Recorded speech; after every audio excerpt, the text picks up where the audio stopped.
is here. Now, broadcasting from the underground command post, deep in the bowels of a hidden bunker, somewhere under the brick and steel of a nondescript building, we've once again made contact with our leader, Mark Levin.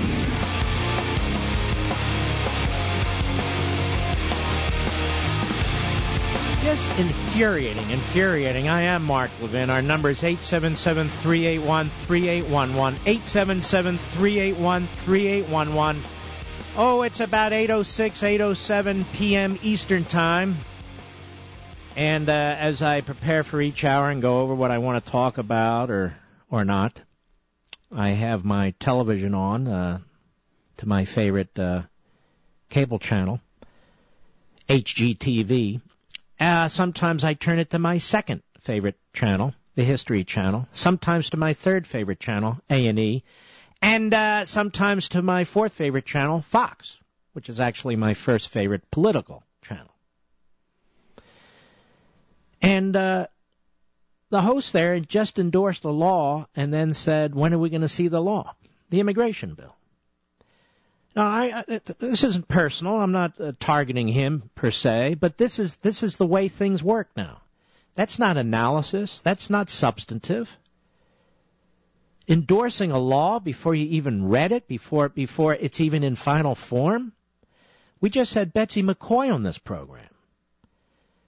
She just informed us about a number of things that are in this bill that are absolutely outrageous, including setting up all these Democrat organizations through which enormous sums of money are going to be funneled in order to, quote-unquote, implement this bill. Moreover, talking about how it really improves border security when, in fact, border security doesn't kick in immediately, and legalization does, and particularly the probationary period. This is the same as the past. I'm the one looking out for the folks. It's so easy to come on TV or radio and say, look, they've strengthened the border. They're going to do that. We've got to help. We got to deal with 11 million people, folks. We're going to grow the economy. We're going to do this. We're going to do that. This is big government utopianism. We're endless. We're surrounded by this. Obamacare, Dodd-Frank, immigration reform. Obama's on to global warming. These massive bills, these massive things that they're imposing on us, all of which are enormously harmful and will create all kinds of misery and dislocation. Before we can even digest one, they're on to the next. How can anybody support government like this? How can anybody support behavior like this? This is not what the Constitution is about. This is not what the framers envisioned, these massive omnibus bills with all kinds of loopholes, all kinds of spending, all kinds of groups that benefit. Incredible economic dislocation. All of this affects you directly. And it's intended to. Somehow the big picture's missed, and somehow the details are missed. So we have people in Washington and people who talk about what's going on in Washington really talking about myths. This is mythology, talking in platitudes. We need to do something. It's time to do something. Well, that's not what you base legislating on. We have to do something. They keep doing something. And that's the problem. Not one of these commentators, well, Betsy has, people I bring on, not one of these commentators have read this bill because this bill isn't done. But what we've learned about it from Marco Rubio himself, from Jeff Sessions himself, from Paul Ryan himself, from our own analysis, actual analysis of the text of this bill and its various iterations, and we don't know what the final bill is going to look like either, is it's a disaster from iteration number one. There's certain things, certain markers that have to be in place with legislation like this. And the first one is to protect the country. Protect the country on many levels. Protect the country from terrorists who will come across the border. Protect the country from criminals whether they're drug cartels or people who kidnap for ransom and so forth. Protect the country from gangs. And then there's basic justice. We have an immigration system, a legal system. Well, it's broken. It's because the same people who are legislating, the same president who is talking all the time, refuse to follow the law that they passed and signed or their predecessors did. It is they who are the lawbreakers. It is they who are lawless. And to then say we're going to fix the system, are they going to fix themselves? The answer is no. So here we go again. And rather than 2.7 million people, we're talking about 46 million. 46 million over the next 10 or 20 years. No serious thought given to that impact on any country when you have that kind of influx of individuals. No consideration about future generations. None. A massive welfare state. That's what the federal government has become. A massive welfare state that continues to grow and grow and grow while it implodes and implodes and implodes. I do not believe in the earnestness of most of these politicians. They haven't earned it. And some of them are brazenly diabolical. It's not that conservative Americans have a problem with this. It's that a majority of Americans have a problem with this because it makes no sense. Because we're being treated as second-class citizens. We're being treated as subjects. We're being denounced. We want to support the law that they passed. We insist that the president enforce the law. And there's something wrong with us. This isn't a border security law. They could pass that all by itself, and that's the way it would work. That's what you would do. That's what I would do. That's what any rational human being would do. You'd say, look, we've got to get control of the border. Then we'll deal with the rest, because the border is essential. It goes to national sovereignty. It goes to national security. It goes to law enforcement. And, of course, it's what's just and right when you have an immigration system.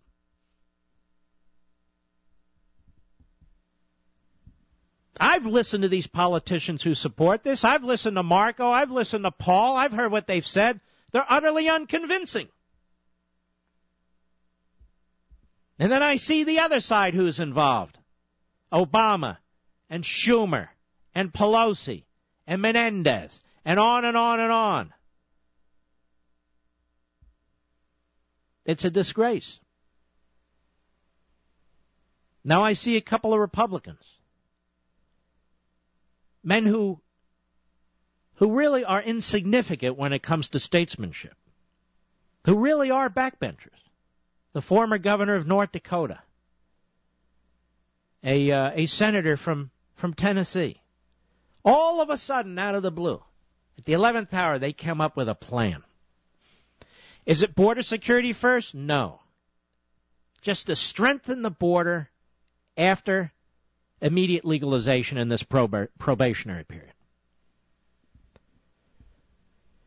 The Republicans themselves, ladies and gentlemen, in 2009, cut hundreds of millions of dollars from the border fence and border control on their own. In 2007, they essentially stopped building the fence. 2006, they passed a law. Bush signed it into law. 700 miles of fence, double fencing. We get 36 miles. The idea that anybody who claims to represent the folks, or even more, anybody who claims to be compassionate, anybody who claims this is the final time we really got to do something, and then clings to this, it's absurd. I represent the folks. You represent the folks. You are the folks. The American people don't want this, yet they're going to get it. We may get it. We didn't want Obamacare from the beginning, and yet, look at it. Here it is. This climate change where they're going to be shutting down more coal-fired plants, more oil plants. They're going to be closing down the production of electricity and driving up costs and all the rest. It may not happen during Obama's term. That is the effects of his policies. But it will happen. You will see brownouts and blackouts. That's the nature of this thing. Who wants that? None of us. But they're going to do it. Then on top of that, those of us who still pay income taxes, we have to be concerned if the Internal Revenue Service is now going to abuse us. It's completely out of control. Our phone numbers, yours and mine, are now being collected by the federal government. And if they choose to, looking at the duration of calls, they're building these massive, massive facilities with these massive databases. As if that's the way to fight terrorism.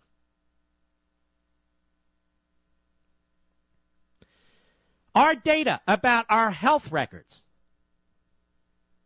information about your medical conditions, whether they're psychological or physical, it's nobody's damn business. All of us know people who are struggling with this issue or another issue. It's going to be part of a database that the federal government will have access to? Ladies and gentlemen, this is not America. And they always have a reason. National security. Take a backseat to nobody on national security. I've spent part of my life on that. This is not national security. Health and welfare. This is not health and welfare. This is not immigration reform. This is massive, out-of-control government. It is government run amok. And if you are a conservative, or if you think you're conservative, if you are Republican, in more than name only, it's time to speak out. Folks, the nation is changing right in front of your eyes. And there's no effective institution to stop it. This has been the plan for 100 years by the progressives who push their status agenda. They're winning, and we're losing. And when we turn to Washington to help us, it's Washington that's doing it. All of a sudden, out of the blue, 2 backbencher Republican senators, one from North Dakota, one from Tennessee, they come up with a plan, a really strong, aggressive, intense plan to secure the border, which we now know, thanks to the Breitbart site, was written in collusion with Chuck Schumer. And, of course, it's not a condition precedent to legalization. In other words, the border security doesn't come first. Ladies and gentlemen, we've been waiting for border security for over 30 years. It's a trigger. No. Let legalization be a trigger, even if you believe in that, which I don't. But let's let that be the trigger, and let's get the border in place. No, we can't do it. We can't do it? They won't do it. They refuse to do it. And now I'm going to tell you why. Because none of them give a damn about this country. It's all about politics. It's all about power. It's all about cheap labor. It's all about more union dues-paying members. It's all about voters. It's all about pandering. It's amazing. 11 million illegal aliens and 300 million of us. And the 11 million illegal aliens are treated as first-class citizens by our elected representatives, and you and I, well, we're the ones that have to go to the back of the bus. We're the ones that have to go to the back of the line. We have to pay for all this. We have to live with all this. Because 535 members of Congress minus a handful, a president and a senator, and a very few number of lawyers on the Supreme Court are dictating how we live. And I promise you, that's not our heritage. That's not our Declaration of Independence. That's not our Constitution. Welcome to Ameritopia. I'll be right back. Mark Levin.